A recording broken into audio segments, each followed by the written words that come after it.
Centro Revisione Autofficina Sandri è specializzata in revisioni di autocarri fino ai 35 quintali e oltre i 35 quintali. Con tecnici specializzati e attrezzatura d'avanguardia. Autofficina Sandri la trovi a Belvedere di Tezze sul Brenta.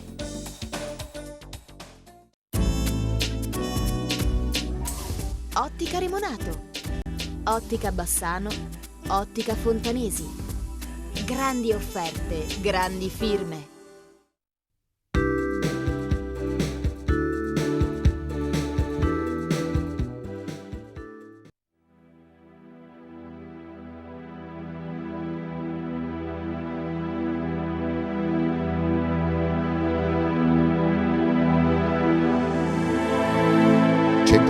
Milioni di anni fa, catastrofici terremoti ed inondazioni crearono una profonda spaccatura nell'Africa, all'altezza del Mozambico.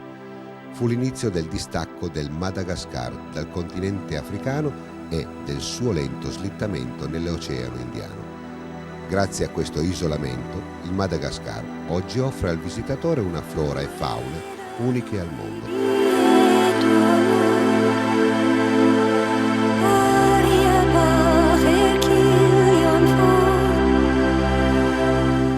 Le varie fasi geologiche hanno dato origine ad una catena montuosa che percorre tutto il paese da nord a sud con cime che superano i 2600 metri, da cui scendono numerosi fiumi e corsi d'acqua che si gettano quasi tutti nel canale di Mozambico. Le enormi compressioni laterali continuano ancora oggi a trasformare il territorio generando corrugamenti e fratture del terreno roccioso.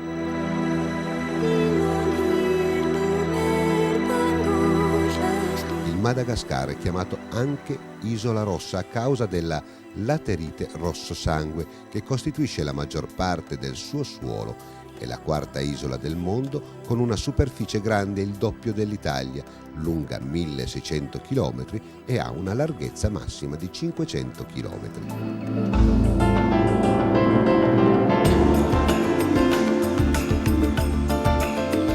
L'economia nazionale è basata essenzialmente sull'agricoltura e sull'allevamento del bestiame e sulla produzione di oggetti di artigianato. Costa sud-est del Madagascar, dove vivono l'etnia Antaimuru, è per questo che chiamano carta Antaimuru. Antaimuru è l'etnia dove hanno una cultura araba, perché sono arrivati lì gli arabi, hanno insegnato loro come fare la carta, però un po' diverso dal papyrus, perché hanno trovato questo albero e loro gli arabi hanno capito che si può fare anche la carta con questo.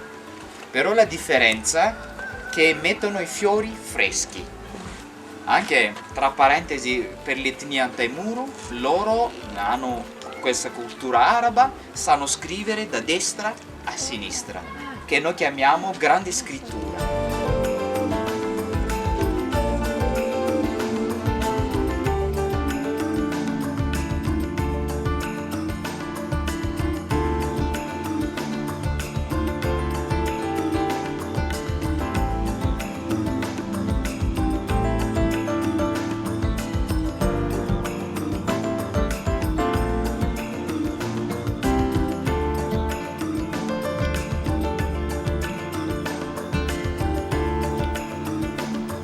Il più importante prodotto del paese è rappresentato dal riso. Le risaie del Madagascar producono riso di altissima qualità destinato quasi tutto all'esportazione, mentre il riso di minore qualità viene importato per soddisfare il bisogno della gente che lo utilizza quotidianamente.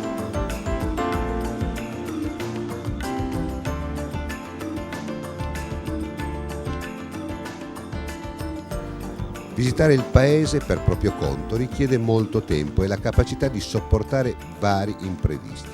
I trasferimenti interni, ad eccezione dei voli aerei, sono piuttosto faticosi e poco affidabili. Noleggiare un'automobile è fattibile, ma le indicazioni stradali non sono sempre molto chiare e i percorsi a volte sono disagevoli. Utilizzare i taxi a lunga percorrenza, chiamati taxi brus, taxi della boscaglia, per spostarsi dal villaggio a villaggio significa andare incontro ad un'avventura non consigliabile. La rete ferroviaria è quasi inesistente e le poche tratte spesso sono fuori servizio.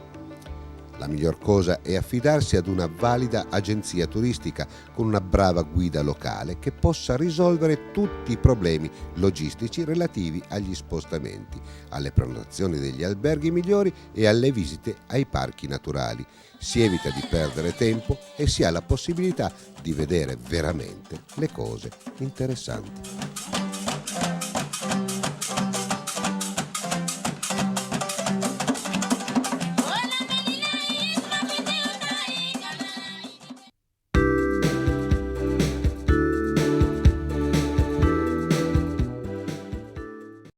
A 6 km da Bassano del Grappa troverai il fascino e l'emozione di un sogno all'hotel ristorante I Cavallini. Il ristorante, dotato di 60 coperti, è in grado di ospitare cene private, cene d'affari e incontri di lavoro o ricorrenze in genere. L'hotel ristorante I Cavallini dispone di 15 camere di recente ristrutturazione per una ospitalità ad alto livello. Hotel ristorante I Cavallini. L'eleganza, l'armonia e lo stile sono accompagnati da un raffinato servizio. Hotel ristorante I Cavallini, via Trento, Solagna, Vicenza.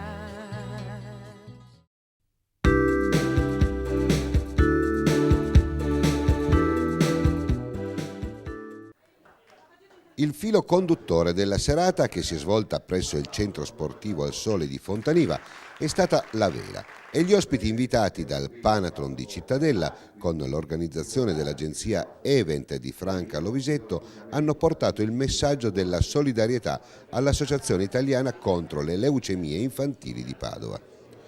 Gli ospiti della serata sono i big di questa disciplina del vento, da Flavio Tasca, timoniere del team di Azzurra, che ha fatto sognare milioni di appassionati delle barche a vela a New Zealand, Gianni Torboli, vincitore del Giro d'Italia a vela dello scorso anno, il grande skipper Mauro Pelaschier e il mitico ravennate Cino Ricci, più volte imitato da Teo Teocoli nelle sue imitazioni degli anni 90.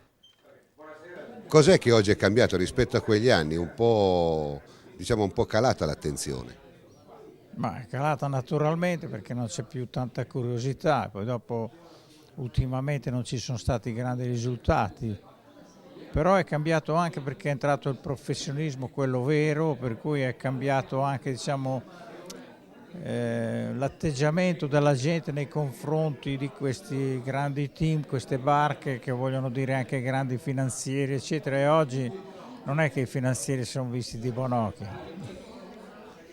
Siamo in una penisola l'Italia, no? E per chi ha la volontà di avere questo hobby della vela è penalizzato dalle grandissime difficoltà anche, diciamo così, fiscali. Ecco, non è un controsenso che una penisola come l'Italia avrebbe bisogno forse di contattare di più maggior bacino di utenza, ci sarebbero anche le risposte. Sì, molte volte io sono anche stupito che non si accorgano chi ci governa, i politici eccetera, che noi siamo un vero e proprio pontile sul mare, cioè siamo in ritardo di secoli nei confronti di porti, marine eccetera, dove l'Europa potrebbe riversarsi eccetera con chi ha i soldi veramente, per cui potremmo anche investire eccetera. Ed è anche sintomatico il fatto che noi non abbiamo un ministero per il mare, noi abbiamo il ministro dei trasporti che si occupa anche del mare, ma anche vuol dire che avrà tante grane per i trasporti che il mare non gliene frega assolutamente niente.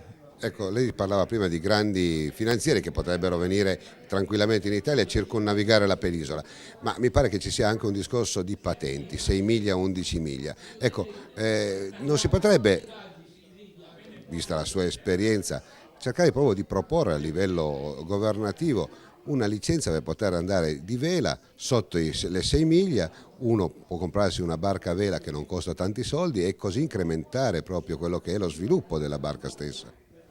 Ma la patente in molti paesi non c'è, gli inglesi la patente non ce l'hanno e non vogliono neanche averla, per cui hanno detto chiaramente all'Europa che loro la patente.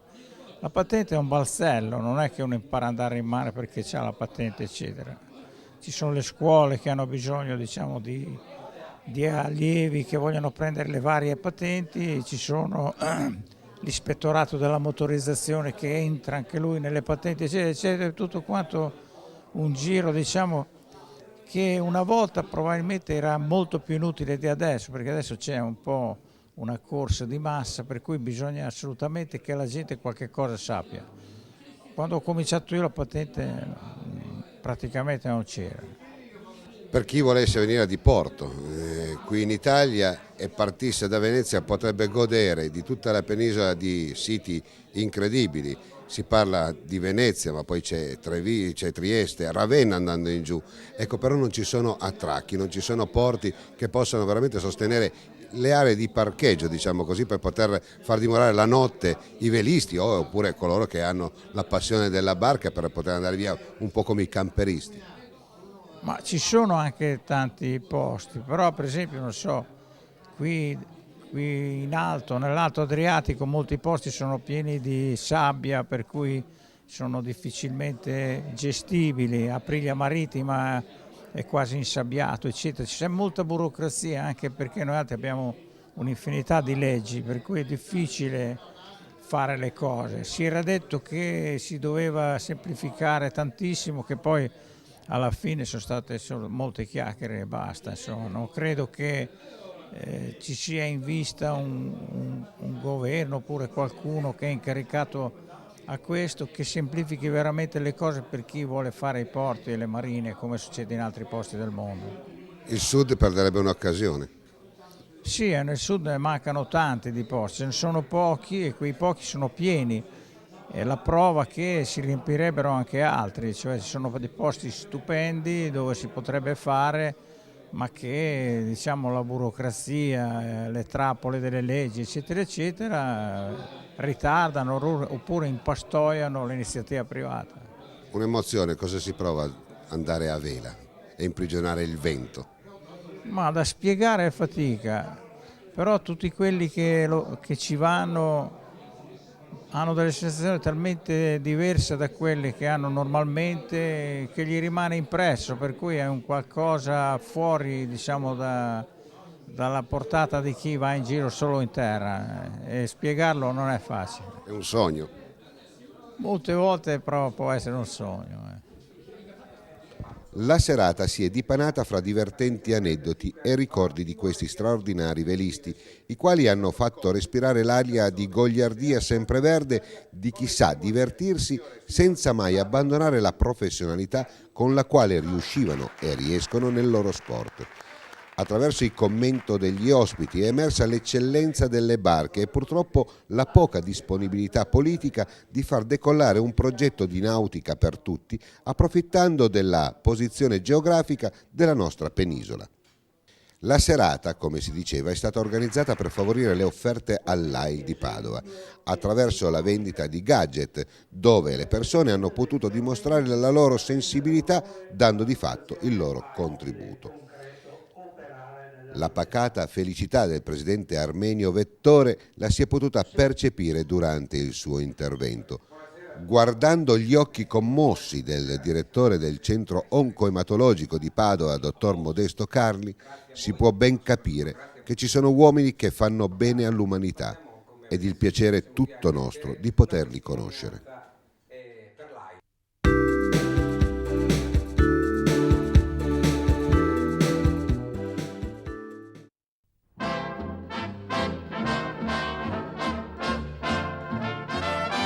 Vi presento la pizza Maranello, riconosciuta dallo stesso comune come testimonial della rossa più amata del mondo. Creata coi prodotti tipici della loro terra, l'aceto balsamico tradizionale, la coppa stagionata di Maranello e la mozzarella di bufala. Viva la Ferrari!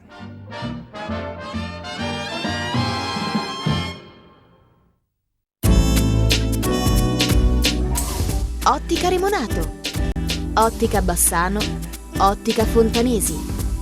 Grandi offerte, grandi firme.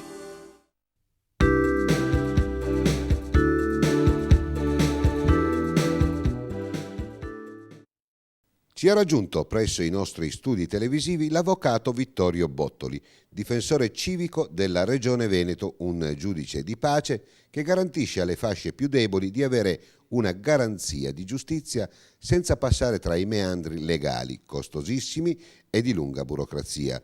Tutto pro bono, servizio che pare essere messo in discussione e che si teme per la propria sopravvivenza. Non solo la Regione Veneto ha il difensore civico, quasi tutte le regioni italiane, salvo rare eccezioni. Tutta l'Europa e tutto il mondo ha il difensore civico, perché la tutela dei cittadini nei confronti della pubblica amministrazione è talmente importante che non può essere lasciata soltanto a un organo giurisdizionale, che per sua natura è oneroso, perché è necessaria l'assistenza di un legale che come libero professionista ha sacrosanto diritto di farsi pagare, ma è in tutti i paesi, in particolare nel nostro, particolarmente lenta. Quindi la necessità, già 200 anni fa, era stata sentita in alcuni paesi democraticamente molto evoluti d'Europa, per primo fu la Danimarca e la Norvegia, per cui si affianca al cittadino una figura che gratuitamente, tempestivamente, a differenza dell'azione giurisdizionale, li tutela nei loro diuturni, continui rapporti con la pubblica amministrazione. Avvocato, la vostra funzione è quella proprio di soccorrere i cittadini. Facciamo qualche esempio, non so, mi viene in mente la cartella pazza del pensionato a 500 euro al mese o addirittura la cartella dell'ENE con dei conguagli che a volte sono molto strani. Lei ha centrato il problema perché la maggior parte dei cittadini che si rivolgono al difensore civico, quelli che lo conoscono, sono persone che normalmente hanno grossi problemi dal punto di vista economico, spesso sono disabili. Le categorie meno protette, la persona importante che ha un grosso reddito, ha sempre l'amico, il cugino, avvocato o quantomeno i mezzi per rivolgersi a uno studio legale. Io parlo dei pensionati che hanno 800-500 euro al mese, delle casalinghe con pensioni al minimo. Queste, quando ora venisse violato, loro presumono che sia violato un loro diritto. A chi si rivolgono? A un legale che necessariamente, come suo diritto, ripeto, pretende una somma che spesso va al di là della somma che gli è stata negata o d'altro. L'unica possibilità in tutti gli stati civili del mondo è quella di un difensore civico, tant'è che l'Italia, come per tutti gli altri paesi, ha preteso per l'ingresso dei nuovi paesi nell'Unione Europea, Bulgaria, Romania, eccetera, che si dotassero, l'ha preteso di una difesa civica. Il colmo è che il nostro paese è l'unico al mondo che non ha il difensore civico nazionale. L'abbiamo preteso dagli altri e non ce l'abbiamo noi. Ci pare una grande contraddizione, visto poi dopo anche la Costituzione che dice una cosa, poi pare che si contraddica nella seconda versione. Un'altra cosa può essere anche che, per fare degli esempi ai nostri telespettatori, che ci sia un rione dove c'è una fabbrica che in pratica non è ben voluta dai cittadini e non sanno da chi rivolgersi. Ecco, anche questa è una figura che può essere sfruttata da parte del cittadino con il difensore civico. Certamente, il difensore civico interviene non soltanto su istanza del singolo cittadino, ma anche di ufficio per ciò che riguarda la tutela degli interessi diffusi, cioè che riguardano una molteplicità o categorie di cittadini, ad esempio un quartiere eccessivamente inquinato, trasporti pubblici non funzionali nei confronti di una certa collettività e, ad esempio, l'ultimo nostro intervento che ha avuto molto clamore perché abbiamo ottenuto finalmente un successo enorme, migliaia di cittadini che avevano problemi con la Telecom e che non riuscivano a superare i loro problemi con le famose bollette pazze di migliaia di euro in più, non dovute, e che abbiamo risolto pretendendo e finalmente ottenendo che si aprano anche da parte della Telecom gli uffici per il pubblico a cui si possono rivolgere i cittadini. Ecco, non è che poi dopo dolga questa mozione presentata da alcuni componenti della Regione per abolire questa figura che vada a compromettere quello che è l'andamento normale, il guadagno degli avvocati che giustamente, come lei diceva, giustamente fanno una professione ed è giusto che si facciano pagare. Credo che comunque voi andiate a soccorrere persone che non hanno neanche i mezzi di poter pensare di comunicare con un avvocato, quindi credo che anche questa sia una diatriba abbastanza inutile. Certamente il problema non si pone nel modo più assoluto. Moltissimi sono oggi legali che si rivolgono al difensore civico per tutelare al meglio i loro clienti, perché è meglio un'azione tempestiva che un'azione lenta. E oltretutto la competenza del difensore civico riguarda solo i rapporti tra i cittadini, ripeto, e la pubblica amministrazione. Le liti tra i privati, che sono la maggior parte, che riguardano quindi tutto il diritto civile, i problemi, i reati, diritto penale, non toccano il difensore civico. Gli avvocati ce n'hanno e avanza per continuare a svolgere la loro sacrosanta e doverosa attività, ma rimane scoperta quella maggior parte, quel numero enorme di cittadini indigenti o incapaci di poter assumere una pratica onerosa come quella giudiziaria. Proprio per chiudere il cerchio con l'ultima domanda, mi pare che questa mozione sia stata addirittura respinta dalle sinistre, che si sa benissimo che non governano in questo sistema, cioè, voglio dire, nella regione del Veneto. Quindi è un po', voglio dire, parrebbe fosse una voce proprio stonata, fuori dal coro. Allora, innanzitutto non è una mozione ma è una proposta di legge. In ogni caso il difensore civico non solo deve essere ma anche apparire al di sopra delle parti e al di fuori di ogni gioco politico. Per cui l'ultima cosa che può interessare al difensore civico è chi ha proposto, chi è contrario o quant'altro. Di questo il difensore civico non se ne cura assolutamente. L'ultima domanda: non è detto che se un cittadino venga da lei abbia l'assoluta convinzione di vincere, non è che voi siete di parte, può anche, diciamo, perdere la propria causa.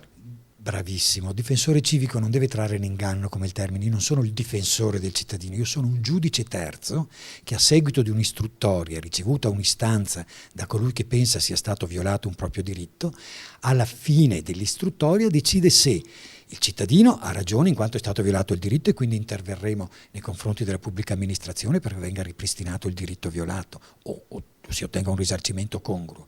Laddove il cittadino sia in torto perché perfettamente si è comportata la pubblica amministrazione, i casi sono moltissimi, il difensore civico archivierà spiegando però al cittadino i motivi per cui non ha nulla da pretendere e il cittadino, le assicuro, pur non avendo avuto ragione, se ne va contento perché almeno ha avuto una spiegazione del motivo per cui non può pretendere nulla. Per buona sua soddisfazione, e noi ci resta soltanto che augurarle, speriamo, buon lavoro futuro.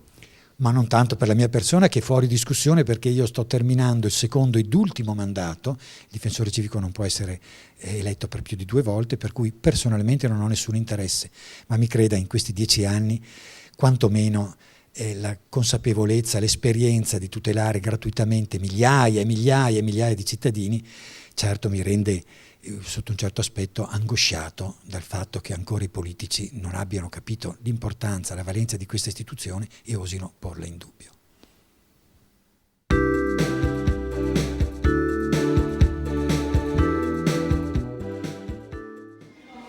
Amici della Voce della Valle, siamo all'Istituto Udino Bombieri di Valstagna per la seconda giornata interculturale, in pratica una sorta di, diciamo così, di memorandum che dobbiamo stare tutti insieme. È chiaro che ormai le frontiere sono aperte e dovremo abituarci a stare insieme con varie etnie, con vari tipi di religiosità. Ecco, questo segnale da Valstagna è forte e chiaro, noi andiamo a vedere un po' di ragazzi come si comportano e soprattutto le attività che sono poi quelle che riescono in soldoni a tenere unito e soprattutto a far crescere questi ragazzi. Sbagliare la flessione in una sola parola cambia il significato. Vi ho scritto per esempio queste parole qui, è uguale, la stessa parola. C'è l'accento di flessione e l'accento di intonazione. Ewa. Ewa. Ascoltate bene. Ewa. Fagioli. Ewa. 10. Ewa. Bellezza. Ewa. Cercare. Il verbo cercare. Cercatelo. Ewa. Scavare.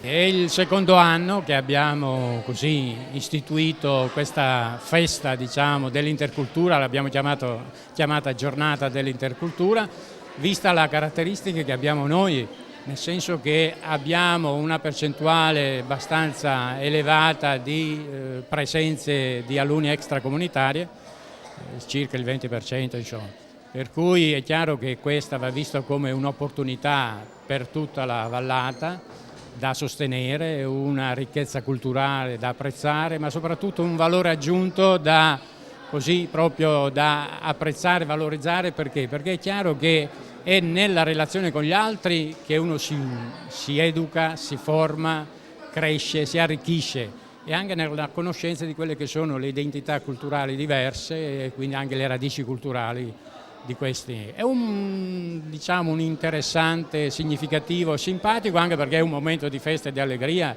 scambio interculturale, di conoscenza reciproca, perché sì, anche loro hanno da dare a noi qualcosa come noi diamo a loro. Presidente, ma da 10 anni a questa parte c'è un trend di crescita, com'è che si sta muovendo, anche per fare una previsione in futuro di quanti bambini comunque verranno poi dopo qua in Soldoni? Ormai questa è una realtà non soltanto della Vallata, ma una realtà di tutte le scuole d'Italia. Abbiamo visto a livello nazionale che stanno crescendo, insomma, ecco, i ragazzini extracomunitari che si iscrivono nella scuola italiana, e quindi è una realtà che la scuola deve prendere in considerazione e quindi adeguare anche gli interventi e anche le modalità, le strategie, per far sì che anche loro abbiano diciamo, quelle attenzioni che diamo agli altri. Insomma. Tramite la conoscenza e il contatto diretto con quelli che sono sia gli oggetti che alimentazione, di tutto, insomma, della cultura degli altri, i bambini si integrano ancora meglio. Anche perché il gioco è il fulcro di tutto, i bambini tramite il gioco si conoscono e si amano.